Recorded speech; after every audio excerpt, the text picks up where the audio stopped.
সুধীমণ্ডলী, আগামী জাতীয় সংসদ নির্বাচনে ইসলামপন্থীদের ঐক্যভাবনার শীর্ষক আজকের উলামা ও সুধী সমাবেশে এ পর্যায়ে বক্তব্য নিয়ে আসছেন জনাব জহুর আলী, যুদ্ধাহত জুলাই যোদ্ধা, যারা যুদ্ধ না করলে আজকে আমরা এই প্ল্যাটফর্মে বসতে পারতাম না, সেরকম যোদ্ধা জনাব জহুর আলী।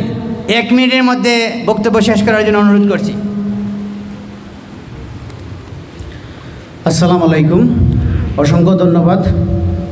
ইসলামী আন্দোলন বাংলাদেশ বক্তব্য দেওয়ার জন্য। আমি বেশি বক্তব্য দিব না। আমি অসংখ্য ধন্যবাদ জানাই। 71-এ দালাল রয়ে গেছিল, 24-এও দালাল এখনও রয়ে গেছে। এই 24-এর দালালকে এখনও মুক্ত করতে হবে। 24-এর দালাল আমরা আহত হয়েছি, এখন পর্যন্ত আমাদের সুস্থ চিকিৎসা এখন পর্যন্ত হয়েছে না। আমাদের সুনামগঞ্জে গুরুতর আহত এখনও 3 জন আছি। আমরা বিদেশের চিকিৎসার জন্য আবেদন করেছি আমি 2 বার, এখন পর্যন্ত আমার চিকিৎসা হইতেছে না। আমার রিপন, আমার ভাই, সে এখনও হসপিটালে ঘোরাঘুরি করতেছে। মিজান এখনও হসপিটালে ঘোরাঘুরি করতেছে। আর এই 24-এর দালালরা এখনও পর্যন্ত আমাদের নিয়ে ছিনিমিনি খেলতেছে, এবং কি এই ছিনিমিনি তাদের বন্ধ করতে হবে, এবং কি ভুয়া আহত যেভাবে চলতেছে এগুলো বন্ধ করতে হবে।